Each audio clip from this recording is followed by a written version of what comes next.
Before we get to any of this, statements or Kemi Badenoch was typically not very good in Prime Minister's Question Time today, but she did have one kind of moment. She certainly tackled the Prime Minister on the right topic, and that is his continued bizarre, almost inexplicable determination to give away the Chagos Islands, the very strategic South Sea Chagos Islands, from which America and Britain keep an eye on the Middle East, keep an eye on China, the Far East. There's an airstrip there on one of the small islands called Diego Garcia. And Keir wants to diminish British power and influence by giving the Chagos Islands not back to Mauritius, because they never had them before, but to Mauritius. And he said, well, geographically, they're very, it's only right they go back to Mauritius. Wait a second, they don't go back to Mauritius. And geographically, Mauritius is 1,300 miles from the Chagos Islands. When we started going, do you want them back? Do you want them? Do you want them? They go, well, not really. Oh, what about if we give you £18 billion? Would you have it back then? Oh, we might think about that. And bear in mind, by the way, that the Chagos Islands are rather to give them to Mauritius would be to give them to China's best friend. Mauritius loves China and China loves Mauritius. So it's inexplicable why he wants to do this. America's not keen, to say the least, and yet he presses on. Well, first of all, let's welcome to the show.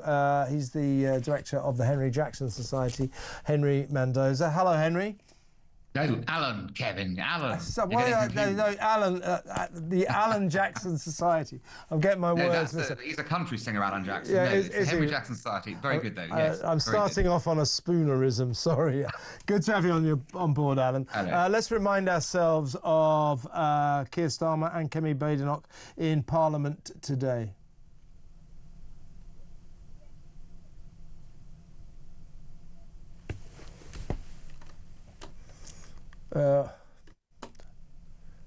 Okay, well, we'll go to that in a minute. Anyway, basically, Kemi Badenoch challenged Keir Starmer on his bizarre determination to give away the Chagos Islands. He did make a fairly good point. He said, well, you lot started it. The Tories actually started these negotiations. But my question to you, Alan, is, why? It's mystifying. Why is he so determined to give these islands to a country that's never had sovereign control of them, that was never particularly interested in having them, but has got quite interested ever since we've offered them the added bonus of 18 billion quid? What's going on? What's your thoughts?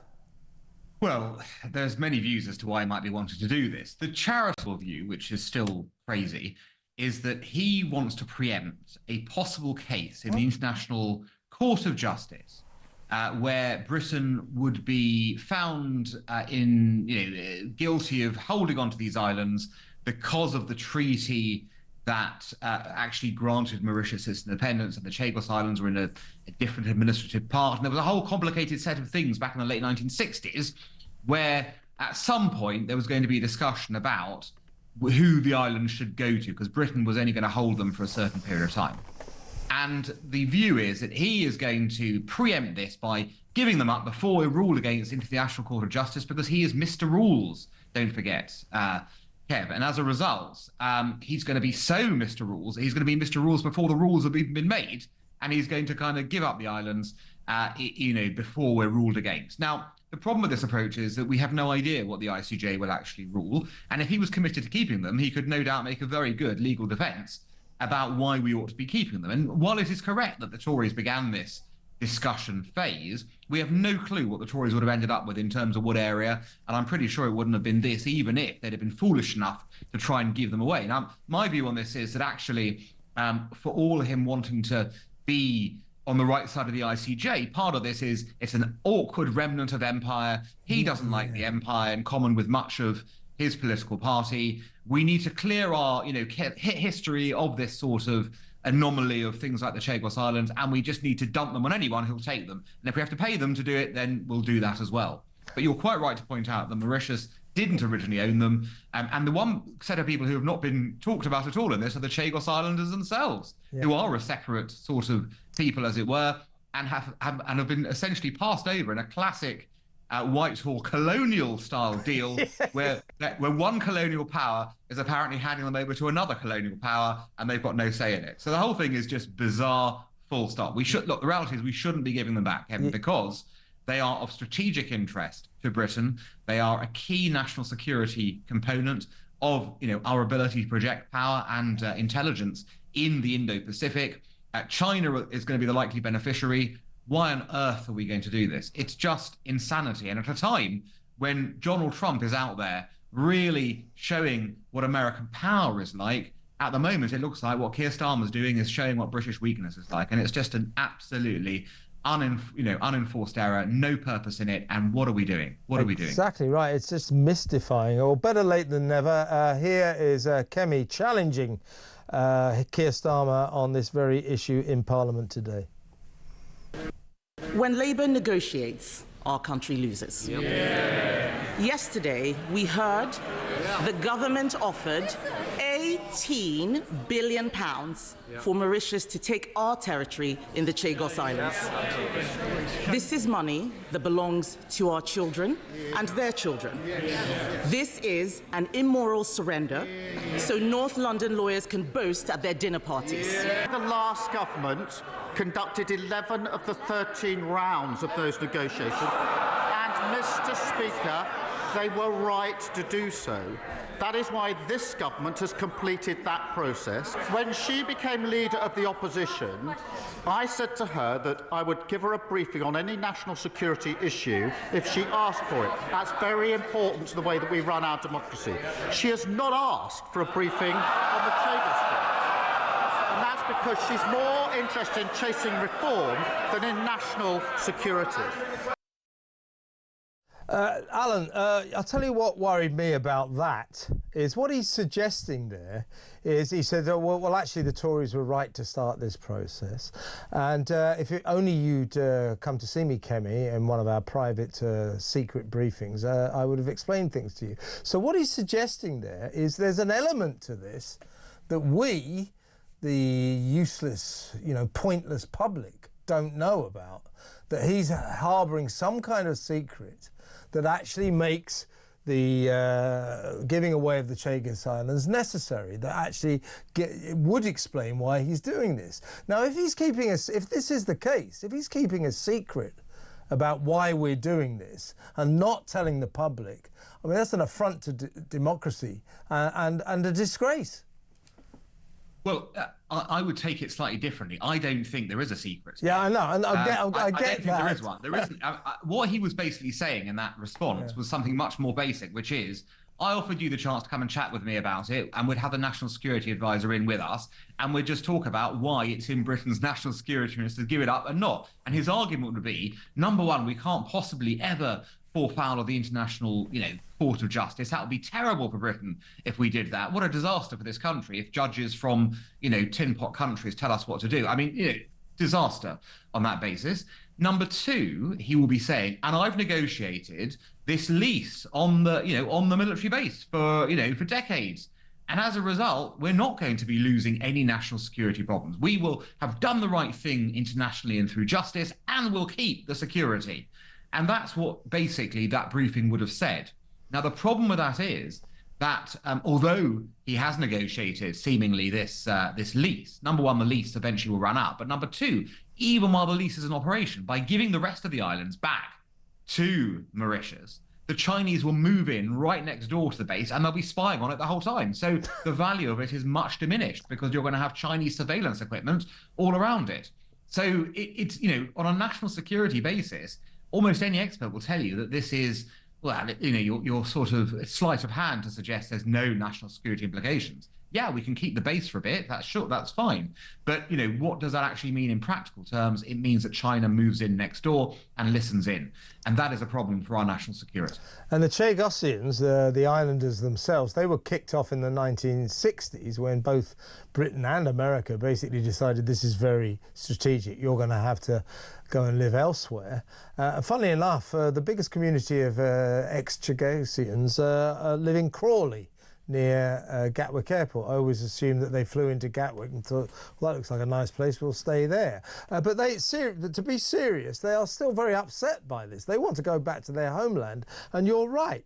Basically, Keir and his mates are taking, in my view, and I think yours as well, a sort of stand against imperialism, British colonialism, giving the country back to its rightful owners. Well, Mauritius is not its rightful owner, is not the Chagos Islands' rightful owner. The rightful owners live in Crawley, but nobody's even speaking to them. Kemi, a bit of a faltering appearance there, but she did refer to Keir's sort of North London lawyer mates. And I think the villain of the story here, I mean, apart from Keir Starmer, of course, he's the villain of most stories, is his lefty mate Richard Hermer, who was made a lord. He's now Lord Hermer, in order to become the Attorney General of this country. And, I'm not the first to say this. I've seen what he stands for. I've seen what he's said on podcasts, what he's written, and what he's doing in the Chagos Islands. And he comes across as a Britain hater, somebody who wants to who's very keen on reducing, the imperial power, the outmoded colonialism of Britain. I think that's what's going on here. We have a bunch of lefty lawyers, particularly Hermer, who are keen to negotiate away Britain's power and influence on the international stage. Yeah, I think that line does resonate. I think we've seen quite a few decisions coming out from the Attorney General.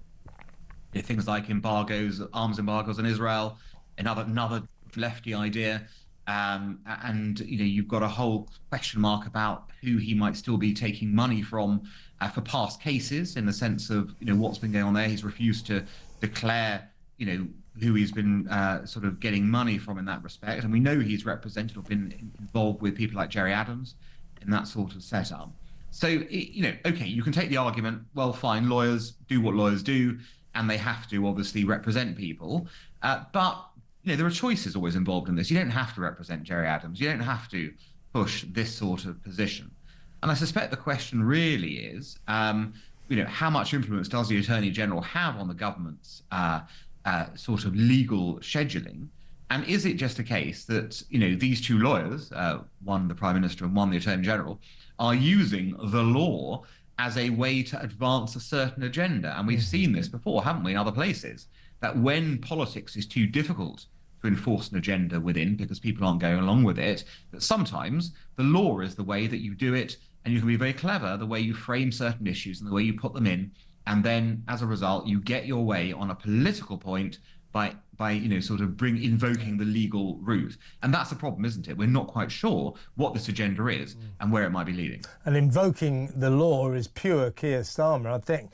In fact, he doesn't understand anything that isn't basically a legal issue. He sees the world in terms of the law and what's been written in terms of contracts, etc., etc. Well, fascinating stuff on the Chagos Islands. Before you go, Alan, just quickly, because this is sort of the arena that interests the Henry Jackson Society. Did you see I got the name right there? I didn't say the Alan Jackson Society. I'm getting better. I'm getting better. But seriously, Elon Musk sent in a bunch of university-aged tech prodigies over the last couple of days. And basically USAID, the American equivalent of the foreign aid budget and project in America, it's been closed down. In fact, it will be closed down totally on Friday, 2 days' time. These guys are called the Muscovites. They're all aged between 19 and 24. But it's not so much them that I'm interested in. But they are driving a truck through America's $60 billion a year plus foreign aid budget, because I think basically what the Trump administration is saying is, look, we're all for generosity, we're all for helping developing nations, but people in America are struggling. this is a cost of living crisis, and we don't feel it is right to take their tax money and spend $60 billion of it on foreign countries. And I've got a lot of sympathy for that. And why don't we do the same here? Our foreign aid budget is £15 billion a year. This year, by the way, it works out at 26.6 billion, because we're giving an extra 11.6 billion pounds to foreign countries, developing countries, for green projects. So we're sending 26 billion pounds abroad, to help lesser nations, if you like, to help them fight poverty, climate change, all that. When people are struggling here, when we have a government that says, oh, we've got a £22 billion financial black hole left by the Tories.